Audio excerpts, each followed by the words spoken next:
Just Cheesy the Podcast, presented by Just Cheesy Productions.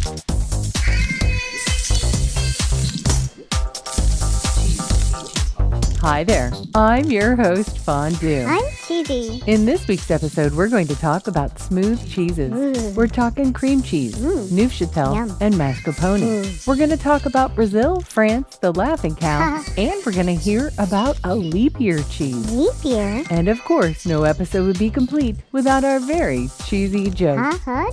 Stay tuned for episode 122, Smooth, on Just Cheesy the Podcast.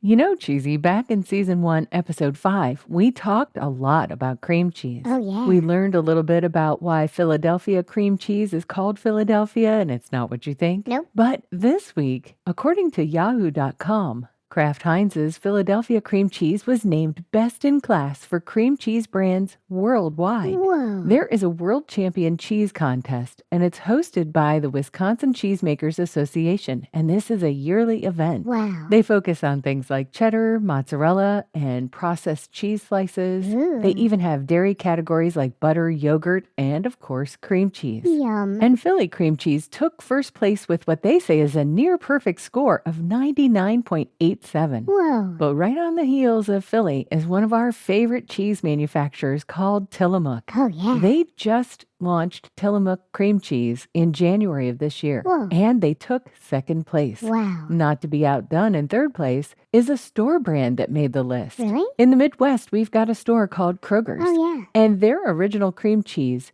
made it in third place with 99.65 points. Nice. And when it's priced at just $1.99, it might be the best choice. Yeah. In my opinion, if you're looking for great taste at a reasonable price, you have to look at Aldi's Happy Farms brand cream cheese. Oh, yeah. We've been using it for years and never been disappointed. Right. When we talked about cheesecake, we talked about cream cheese, and then we talked about something called Neufchatel cheese. Oh, yeah. Now, here in America, it sits right next to the cream cheese Yep. in the block form. Yeah. This cheese is originally from the Normandy region in France. Really? It's believed to date back as far as the 6th century AD Whoa. and the kingdom of the Franks. And this is according to Wikipedia. They say it looks similar to Camembert and Brie. It has a dry white edible rind, Okay. but it's a little saltier and sharper. Ooh. It's said to have a little bit more grainy texture than a cream cheese. Okay. And it's usually sold in a heart shape. Aw. There are 6 different shapes available for Neufchatel. Really? There's a square shape, Okay. or carré. There's briquette,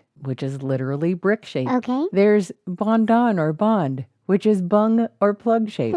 There's cœur, which is heart shape. Aw. There's double bond, which is double plug shaped, Okay. twice the weight of bondon. There's grand cœur or gros cœur, which is large heart Aw. or 3 times the weight of a regular heart shape. Nice. And this cheese is typically matured for about 8 to 10 weeks. Whoa. They say the big difference in the American version is it's factory manufactured, it's got lower fat, higher moisture content, and it's unaged. Whoa. There's even a little bit of romantic lore involved with Neufchatel cheese. Ooh. They say for the end-of-year festivals during the 100 Years' War, that young girls offered heart-shaped cheeses to English soldiers to show their affection. Whoa. And according to Masterclass.com, there are 5 differences between Neufchatel and cream cheese. Okay. One is that cream cheese has a higher fat content. Yep. Cream cheese is more widely available. Oh, yeah. And this is mostly because if you get the French Neufchatel, it actually involves raw cow's milk, which is illegal in the United States. Oh, yeah. Neufchatel uses just milk, not cream. Oh. Neufchatel has a grainier texture. Yeah. And they say that the French Neufchatel is tangier. Whoa. One of my new favorite cheeses is mascarpone. Ooh. This is an Italian cream cheese. It's made by adding acid to heavy cream, Yeah. and it can be thought of like a whipped cream without the air. Ooh. They say it's smooth, rich, and fatty, and just the slightest bit sweet. Oh, yeah. This is according to lionsdeal.com.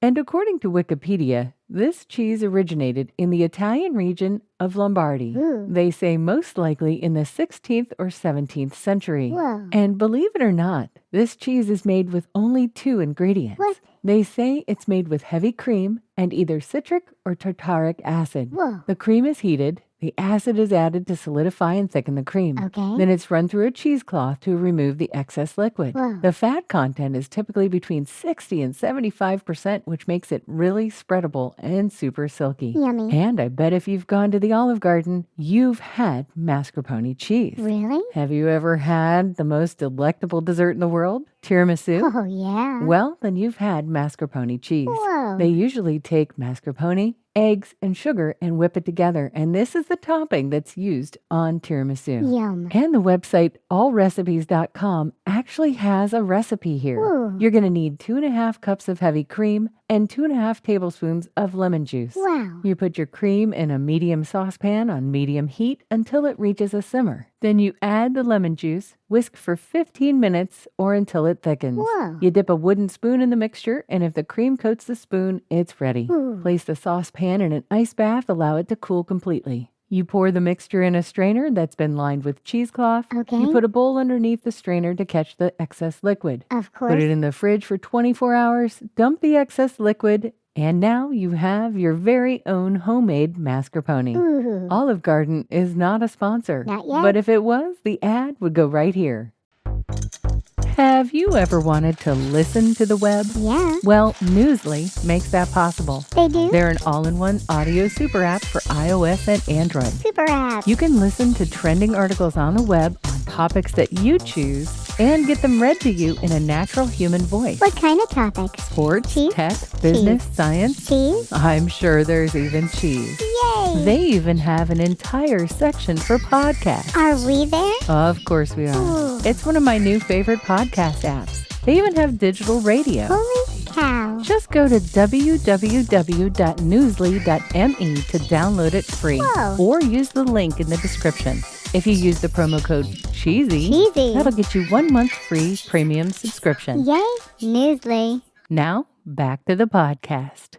You know I'm going to try a few pronunciations and it's not going to go well, no. so I apologize in advance. Yeah. According to Wikipedia, in Brazil there's a cream cheese that's called requeijo. Oh, sure. The similarity is in the color. They're both white cheeses. Okay. But as far as the texture, it's a little bit different than the American notion of cream cheese. Oh. It might be better to understand it as cheese cream. It has a mild taste, but the consistency can vary from a creamy solid to a liquid. Ooh. There's a variant called requeijo cremoso, Oh, boy. which has a consistency that they liken to condensed milk. Ooh. The YouTube channel Brazilian Kitchen has a recipe, Ooh. and they say here that this is something you can spread on bread in the morning. Ooh, yum. So I think it looks really good. Yeah. According to Wikipedia, Catupiry is one of the most popular brands of requeijo. Really? And this is in Portugal. Okay. They say this is a soft, mild-tasting cheese. It can be spread on toast, crackers, bread buns, or used in cooking. Ooh. They say it has a low level of acidity, and it's become a really, really popular ingredient in various dishes. Okay. Like fillings for pizza. Whoa. That sounds so interesting. Yeah, it does. According to cheeseorigin.com, there's a French cheese called Gervais. Okay. This one is a cow's milk cheese. It's fresh, it's soft, it's creamy, it's mild and slightly sweet. Okay. They say here it's often used in desserts, it's spread on bread, or served with fruits. Whoa. And of course, they liken this one to cream cheese, Okay. but they say it's a little bit salty, but delicate and mild. Ooh. It says as it ripens, the flavor becomes a little bit more pungent. Whoa. So there's dessert and fruit and bread, but there's also savory dishes. They say this can be used in soups, or it can even be used as a topping for gratins or casseroles. They also recommend using it in stuffed vegetables like bell peppers or even tomatoes. Whoa, yum. One of my favorite smooth cheese brands is the Laughing Cow. Laughing cow. I'm using it a lot of times in place of cream cheese on my toast or bagel in the morning. Laughing Cow came about in 1865 Ooh. in the foothills of the French Alps. I'm sure you're wondering, why is it called Laughing Cow? Yeah, why? Well, I was too. Yeah. According to this website, during World War I, Leon Bell was assigned to the logistic corps of the army. Wow. The soldiers began drawing humorous symbols on the supply vehicles in order to identify the various units. Wow. The commanding officer asked Benjamin Rabier, a famous illustrator, to draw a symbol for his unit, the RVF, which stood for Fresh Meat Supply. The illustrator then created the image of a laughing cow. Whoa. In French, this is called... Oh, no.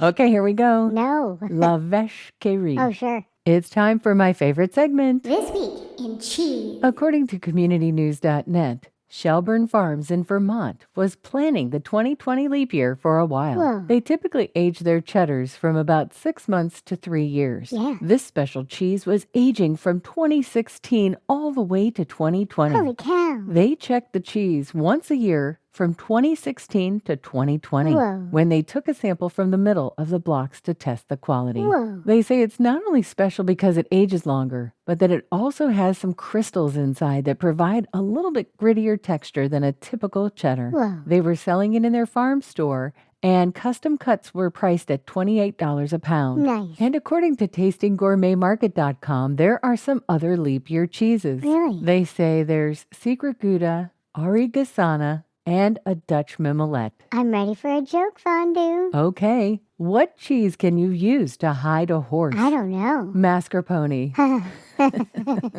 Get it? It's like mask your pony. Yeah, I get it. It's silly. Oh, I know it was silly and a little bit cheesy. Thanks for listening to Just Cheesy the Podcast, episode 122, Smooth. Smooth. We really appreciate all of the listeners Thank you. that come here every week to learn a little bit about cheese. Stay cheesy, everybody.